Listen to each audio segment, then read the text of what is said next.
Can I look at these? Excuse me. Okay. Okay. Thanks, boys. Is this going to turn into an annual thing where every year we order more roses? I hope so. High Country has some great roses that survived for us last year. We ordered a few. One died pretty much right away because of the hail situation. And a few just didn't make it through the winter, which is not their fault. It's my fault. I learned that, through the process of talking to them, going to local workshops and seminars, that if you're putting them in a container and you're in an area not Florida that has seasons, you need to make sure that those plants are rated for zones 1 or 2 higher or lower, I suppose, than what you're in. So we're zone 5, so I need to get roses that are zone 3 or better, like 1, 2, 3, maybe 4, because that'll help make sure that they can survive. So we lost a few, even though that they were in the dome. So we need to replace them and expand our collection. So we got some. We got 4 new roses to add to our collection this year. Hopefully I don't kill them. This one looks like the Ruby Voodoo. We'll open them all up here in a second. They're always packaged so well. Ooh, I think this one is Celestial Night. Molly approves. Oops, did we make a mess? Ooh, yeah. This one is Lady in Red. This one, so excited about. I mean, truthfully, I'm excited about all of these. When are you not? This one, I can't remember the technical name, but I think it translates to Persian Yellow. So that's super fun. Now you can tell they're packaged great. We have our usual care slip and order receipt. And you watch that one. You can check this one for us. And these are all, of course, shipped really well. They're in Colorado, we're in Colorado, so they didn't have long to travel, but both times they've arrived really well. So let's open up Lady in Red. Here you go. All right. This is Wally's job for Christmas, birthdays, holidays, anything that involves presents. Wally's job is to help with the paper breaking down. So this one is our Lady in Red. Looks pretty healthy. Please don't eat it. Nope, please don't eat him. Looking good. Canes look okay. Was shipped well. Now, this one, according to the paperwork and what we looked at, is potentially going to make it to 8 to 10 feet. In my experiences, the roses here in Colorado just don't grow as quickly as they do in Florida. So will they make it to 8 to 10 feet as a climber? I don't know.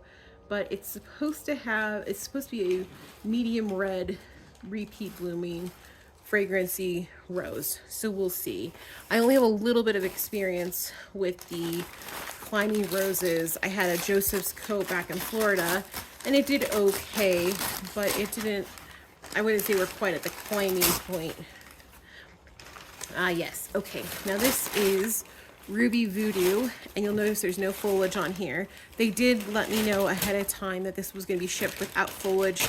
There was a little bit of a mite, I think, breakout, spider mites or something. So just to make sure it arrived healthy and safe, they stripped all the leaves. Not a problem. It's clearly healthy and doing well, and I'm not super worried about it. I'd rather have one without foliage that's healthy than one with some, some damaged leaves or whatever. So this looks good. I'm not worried about it. We'll get them all potted up today. Right, Wally? Now this one I am really interested in. This is going to be, nope, not for you, Wally. This is Celestial Night. Oh wait, we forgot to talk about the details of the other one. All right, well, we'll do both. So this is Celestial Night. You can already tell there's some nice, beautiful red leaves up top here. Looks healthy. Now, Celestial Night is an interesting one because when I was researching it, they said that it's an ebb tide, like it was based off of the ebb tide line, but more disease resistant, healthier. So hopefully that's true, because I like ebb tide. It's a little bit more purple than I like, and this one looked like it was more of a almost like a deep winey fuchsia maybe. So this one is only going to get 3 to 4 feet. It's supposed to be very full. It is technically considered a purple with moderate fragrance. And then this Ruby Voodoo that I forgot to tell you the details on. This one is supposed to be getting 4 to 6 feet very full with a dark red and a strong fragrance. So we'll see if that turns out to be true. Like I said, I think things here in Colorado tend to grow a little bit slower, so we'll see if that actually happens. All right. Nope, this is not for you to eat yet. Now this last one is our Persian, I think it's considered Persian Yellow. Hold on, Wally. He seems to think it's his birthday, which technically his birthday is this month. Yeah, so this is a Persian Yellow, but here's the official name of it. Thank you, Wally. Good smell. Good smell. Now this one does look a little bit smaller than the other ones, but I'm not super worried about it. This one I found interesting because most of the other ones are either continuous or good repeat bloomers. This particular one was listed as a one-time bloom, so I'm assuming per season it's just really the one. We'll find out. I'm not really sure, but Persian Yellow, we'll see how this grows. The pictures on their site look like over time it does grow into quite the shrub. It's considered a species. So we got one floribunda, one species, one climber, and one shrub. So we got a little bit of everything going out this year. We'll see what happens. But it's getting a little crazy here in the dome. I'm using it as storage, just seed starting. We got some seedlings over there, but for now, the roses are going to sit in here for a couple days until they acclimate. It's very warm in here. It's in the 90s already, even though it's almost 70 out here. It's about 20 degrees warmer, but that'll make them nice and comfy, hopefully, while we get their new potted up containers ready to go. So we used about 1/3 of a bag of compost, about 1/2 a bag of garden soil, and probably about 1/2 a tub, maybe a little bit less, of the rehydrated coconut coir. And we added in some perlite, only a little bit because, well, there's already a little bit in the garden mix. So now it's time to get potted up into our root and veg containers by Earthbox. And once they're in, we'll add more perlite as needed. We'll add our garden lime or dolomite, and then of course the rose food. But first things first, let's see, we've got 2 containers that need to be filled, and then I have 2 from roses that didn't overwinter well, so we can just rehydrate those and get them topped up with fresh fertilizer.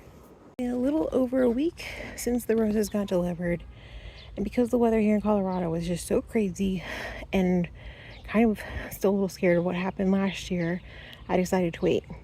Last year I ordered roses, got them in the ground, and it pretty much immediately hailed, and we lost one within a week of planting. We had snow on the forecast and we had thunderstorms. Turned out neither the snow or really the thunderstorms for that matter really happened.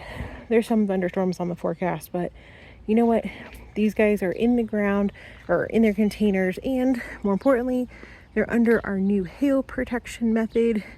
Hopefully this works out. It's a 30% shade mesh, but also had some good reviews for helping people also in Colorado. It's not going to help with the golf ball size hail, but if we get some pea size hail, it'll save them. So right now we have our Enchanted Peace, one of the roses from last year that overwintered just fine, another one from High Country Roses. Then we have our Celestial Night. Then we have our, let's see, oh, this is our Persian Yellow. Then we have the Ruby Voodoo, which isn't supposed to have leaves, they got stripped. And then last but not least, at the end, our Climber, Our Lady in Red. So here's hoping they take to their spaces really well, they get enough sun, and more importantly, they overwinter. But for now, this is another one of our High Country Roses unboxings. Super stoked. These are Earthbox Root and Veg containers. I've had great luck having roses in there. They got a cup each of dolomite and rose tone. So here's hoping they do really, really well this year. And we'll be giving you guys updates on them in future garden updates. So make sure you're subscribed so you don't miss out and see how they do.